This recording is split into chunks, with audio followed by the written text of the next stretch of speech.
Good afternoon. Welcome to my garden, Lilac Hill. It's a nice fresh afternoon, about 4 o'clock. Cool, cold. We had a bit of snow this morning. It's all gone now. And of course, as soon as I start filming, the dogs decide to start barking. That's always the case. Look at this lilac. I think this is an Agincourt Beauty, but it is full of flower buds. So I'm excited for that. I'm just standing and always want to smell the lavender platinum blonde. It's beautiful. I have a few little anemones.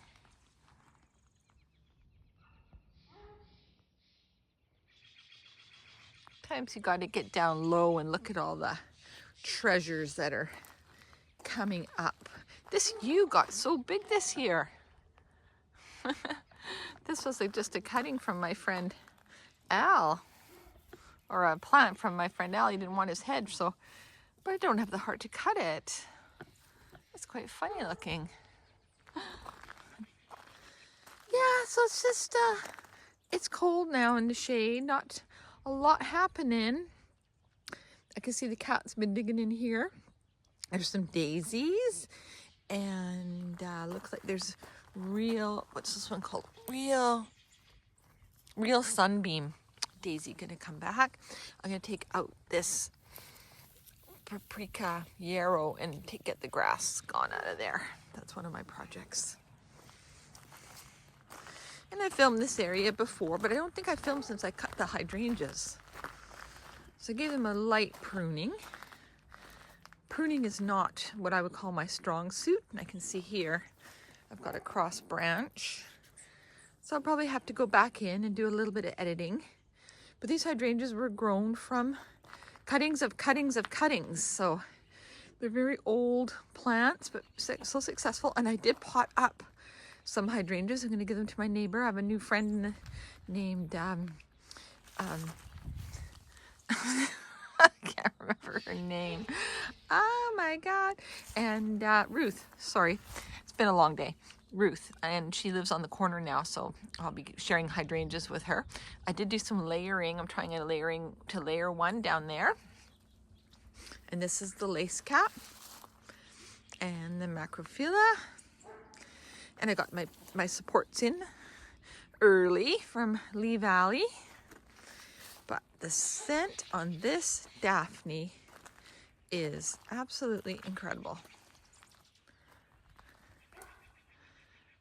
Been cold though, so I think they kind of stop really opening. They want the sun to really open. And like I said, we had snow this morning. I took the snow off the car.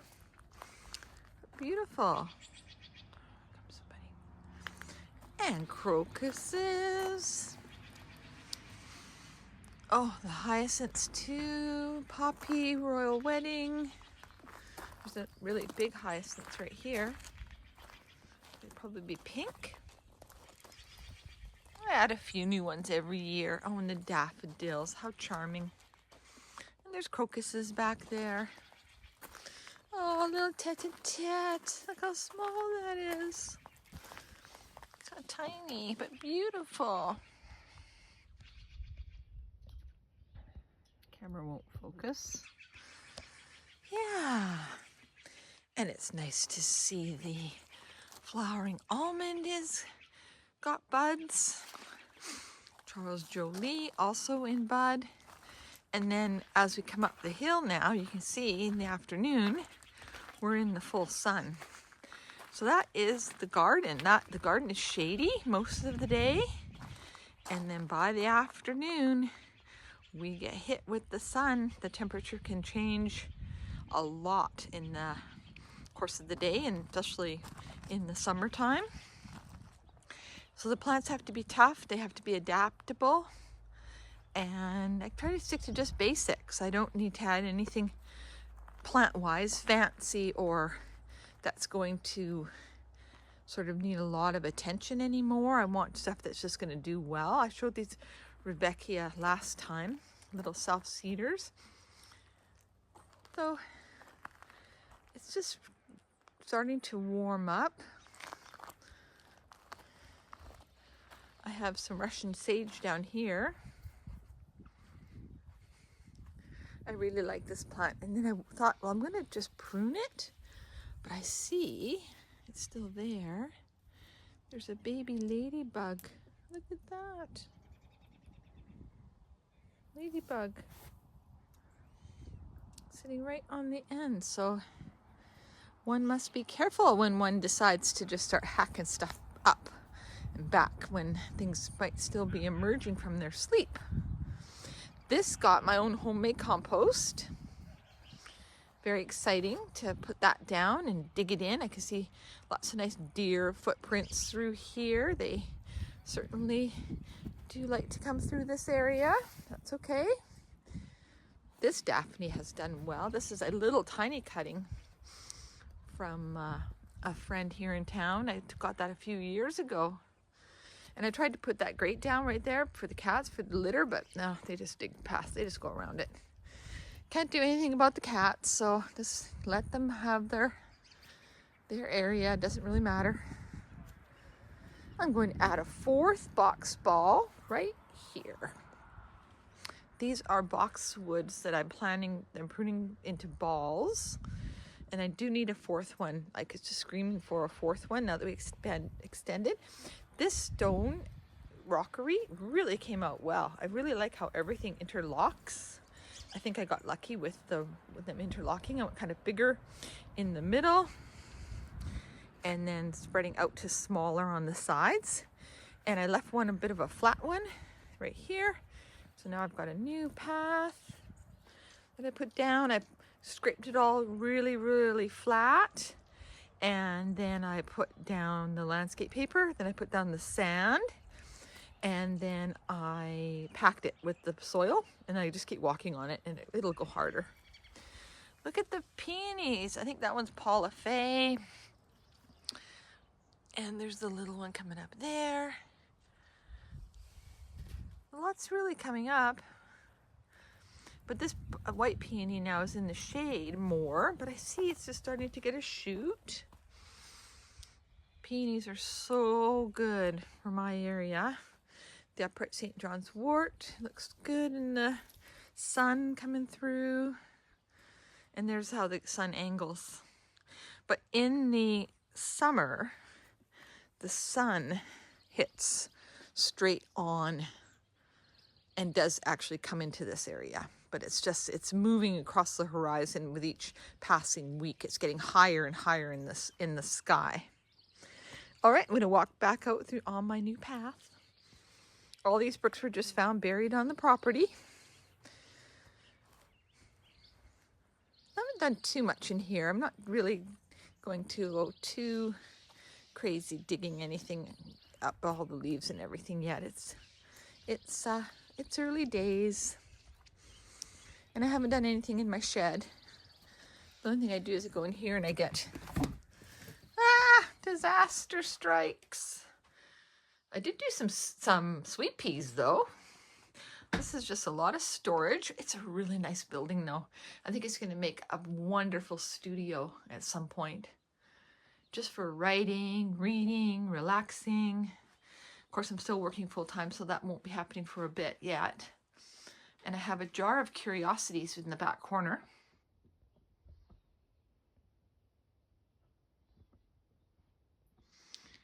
Feathers, shells, marbles, colored glass. And then I got a calendar and I laminated it at the Staples store. And I have a beautiful botanical wallpaper. And that was done about a year ago, and it's really held up because this building isn't heated. Of course, I have to use a magnifying glass to see the different flowers it represents, but I think that's really nice. Oh, and here's the bird seed. I'm sure I can give them a little, oh, it's hard to do with one hand. Sorry, should be focusing on the seed. Okay, let's go. Oh, and I gotta open the door. Oh, see you later, shed. I'll be cleaning you out. It's not that bad in here. There's some plants though. Ligularia rocket. Daylily is Princess Diana. Lies and lipstick. 2 little cedars I got out of the garbage at work. Lemon cypress, or actually cypress, lemon cypress. And all of the littler pots back there are all the miniature hostas. Nothing's showing yet though, too early. Okay, let's go over here. We'll give the birds their snack. Terry's promised to redo this potting bench this year. Looking a little ratty-tatty. In there. Sprinkle some along here. There we go. And then the rest I throw on the grass. And I have this coconut liner weighed down with rocks so the birds can come and pick it to take away for nest building. My dead hedge has been very successful. Cram all kinds of stuff in there and sticks, and it's actually shrunk. It gets lower and lower. I made some bug hotels out of sticks. Oh, I should share one area that I'm changing though. This is starting to come to life, even though it was covered with sand. And this is a pulmonaria, Diana Claire, just opening with its beautiful pinky purple flowers. Snowdrops are still blooming. Really nice little plant. But like I said, it's been cold. So this is a really sad area because my rose is going to come out. Yes, I'm taking the rose out. I'm not fighting with the deer eating it, and I'm not having this rigmarole business trying to protect it. So it's just easier. Take the rose out, put it back in a pot, put it back up on the deck. Don't plant roses in the ground. This is getting all filled back in. I kind of started with just leaf. This was supposed to be a pond or a wet water runoff, but it's not going to work. This is really good soil. I think at some point in time they might have dumped all the grass cuttings back here, and I need to plant in there. So I'm going to actually continue on the hedge. I got holly. So the property line to my neighbor is about the middle of the big stone, right up to the middle of that old stump. And I'm going to plant this all up and continue on with like a hedgerow like they have in the UK for the birds. This is just backing up a little bit and looking at it from here. So yeah, the giant rock is pretty much where we go to. Well, I guess the holly. And Terry put all the muck from the gutters in here, which is really good for the acidity. And there's an azalea. My rhodos are all going to be coming into flower. Another, well, probably some month. It's cold. When I saw a little tiny imperial crown lily, and with the animals just kind of emerging from hibernation, you know, little bugs and stuff, I'm not really racing to clean my leaves. Yeah. This has got sweet peas in it, but this pot's also going to go up onto the deck because I think the deer won't give the sweet peas even a minute of a break. There's already one growing. Isn't that funny? Wow. Yeah, it's better just to go with the deer in the sense of just taking the plants and putting them someplace else rather than fighting with it. This is a really big old rose, and it's a Chicago piece. It's really old, goes back to the 80s because it was on our driveway in Maple Ridge when we moved there. So I hope it does okay. It's at a kind of a height where the deer don't bother it. I think the deer prefer to graze more at their chest height. What a nice day. Look at that sky over the hills of Mowat Bay, just up from Powell Lake. That's where we live. And this was a sad attempt to try to keep the cats out of here, but they seem to like it in here. Oh, look at that, a lily. All right, well, we'll have to maybe put this like this because there's a lily right there. That's my white lily. And that's my white phlox, which is also a bit of a sitting duck. but I just wanted to try it in the garden. I really like white in the garden. Shasta daisy and daylilies and phlox. Oh, these little fellas here, I think they're euonymus. I planted 5 of them along there just to make a hedge, because like I said, this is a really bad area for cats. And so the thicker I plant the garden, the more plants I have as things fill in, less places for them to dig. Okay, well, let's go down and, well, we can just stand here and have a look at this for a second. Look at the clematis coming. I'm so happy I pruned these clematis right after they bloomed. And I'm really happy I did that because I have the new shoots now, and I don't have to be the one to cut all the new growth off, because I don't like pruning. I'd rather prune it when it's finished in the fall. And I think that the saying is, if it blooms before June, don't prune it now anyways, which is good, because I think these are all fairly early. I don't really remember. Clematis can be so hit and miss. Looks nice from this side though, with the sun shining on the buildings. Oh, I'm in the, there we go. I'm just seeing I'm in the shadow. Oh, look at this little sunny spot. So I do get a bit of sun back here. This Nancy Evans rhododendron is going to bloom this year. I really like this little corner right now. These little violets were off the side of the road for free. Look at the color coming through. And I think I might take this pyrus out and use it in my new hedging area where that big rock was, because this isn't really a plant that the deer are going to bother, and it's kind of using a spot where a protected plant could come in that a deer does eat, and then I would have more plants. And the camellia has 1 bud. Yeah, this camellia hasn't really done gangbusters, but you know what? It stays green all year round, so I cut it some slack.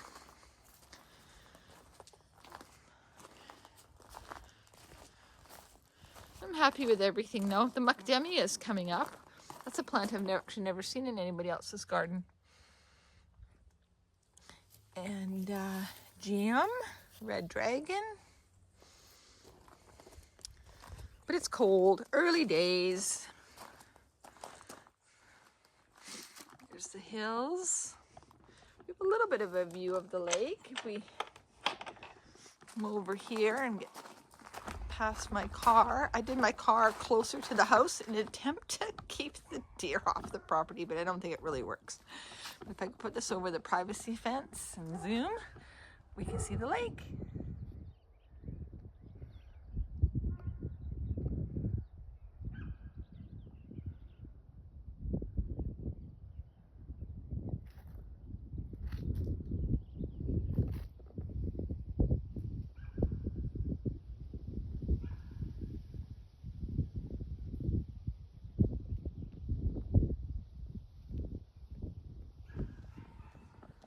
We're very lucky. It's a nice area.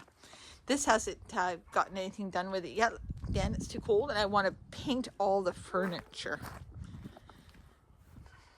I'm going to do something different in my little wildlife area though this year. I'm going to film that later because I got the pussy willow down there. But what I want to do is make almost like a bed where you put things that maybe might be finishing, but you don't have the heart to throw out. Down there, not really a nursery bed, but more like a discard bed, like say with all the tulips that come up but they don't really bloom, I can put the bulbs down there. I moved this fascination veronicastrum in an attempt to get it out away from that rose, because like I said, I'm going to just dig that rose out. I don't have time to be babying it from the deer. It's not the rose's fault. It's a beautiful plant. Look at this daffodil. Hello, big daffodil. Hyacinth. So the original border is so small. Right behind the St. John's wort, there's a daylily. Right there. So that little daylily was the original border. And in the last 2 years, this is how much I've come out. And this is it now. I won't be coming out any further than this because it starts to drop downhill. And this is good drainage right now because look how much I'm going backwards and I'm really going downhill. So the water will run off this. Maybe eventually I might join, if I get really ambitious, I might join the two beds together at some point, like take this out. So a person could take the rock from here and blend it into here and take this into garden with just the stepping stones through the center of the garden. But I'll do that closer to when I'm retired because I got a few more years to work and I got enough to do without. So I just want to come down here, hear the wind, and then I'll film going back up and then I'll end in the glass house because there's a really nice surprise in there. I like this area. I think this has turned out really well. I call it a rockery, but it's really just a hillside. I think to really be a rockery and you know, a rock garden, I would want to be a little bit more, have a little bit more maybe knowledge about rockery plants. But I'm trying to keep everything sort of low growing, nothing bigger than the butterfly bush and the two spireas, and then of course the a smaller St. John's wort. And the butterfly bush, I mentioned in my last video that it did break off in the storm. And I'm going to move this daylily out underneath the dome. I put it there because the slugs were eating it. But I think the slugs are just going underneath the dome. So I'll give this a prune now. It's time. I'll do that on my next days off. Ah, it's just nice to stand here and take in the peace and quiet of the garden. Oh, all the birds have figured out I got seed. So everybody's going to be at the feeder. Oh, I forgot to throw that seed down onto the lawn. Let's go get that seed and then I'll end in the glass house. It's not really a good idea to feed the birds at this time of night. It's almost 4:30 because I don't like to attract vermin. Sorry, mice and rats. You're not welcome. Oh, we can catch some birds. Let's see if I can zoom in.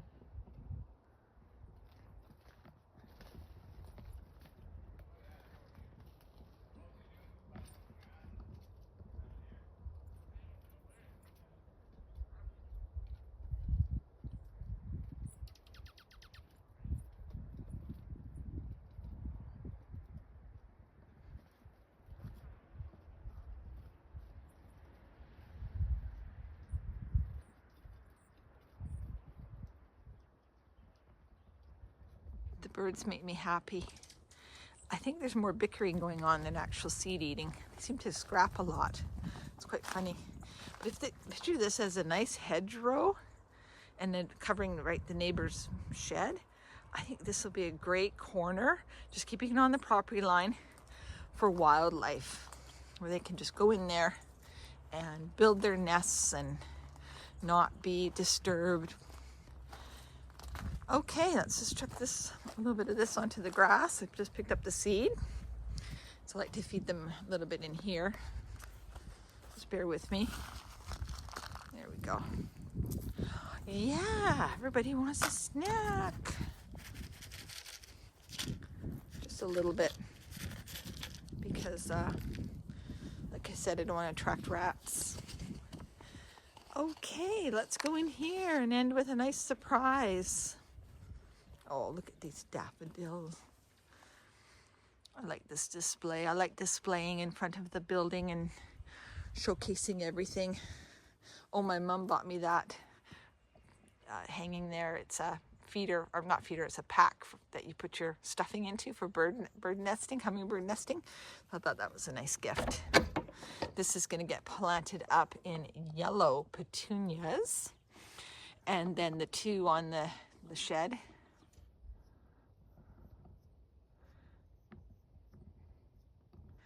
We'll get the purple, because purple goes nicely with the orange window. And then 7 geraniums in my baskets. And some lantana this year. Oh, it's warm in here. Let's go in. So look at this giant lily. It's actually a giant allium. It's not a lily. It's massive. How thrilling is that? Oh, and the poor Virginia was completely flopped over the side of its pot. So I thought, well, you know what? I'll just put you in here, let you warm up. It was just too cold. It's all floppy. Yeah, oh, it's nice in here. It's nice to come out here with a cup of tea and just sit and watch the birds and get peace and quiet. These are going to be the purple hyacinths. Lots of little cuttings. And that's it for today. Oh, on this side, more daffodils. I didn't plant these these tulips ice cream deep enough, so they're already coming up, but next year I'll put them in a deeper pot. And I deliberately did frosted windows. Well, I didn't deliberately, this is the windows we found, because look at how it filters this afternoon sun. So I don't get the blazing hot sun on the back of the glass house, because that is west. And these windows open. Isn't that charming? Look at that beautiful blue sky. Let's prop this open. These windows came from my cousin's daughter's house in Victoria. Isn't it a gorgeous window? Oh, it's lovely. Well, thank you for watching on this wonderful, sunny, cold spring afternoon.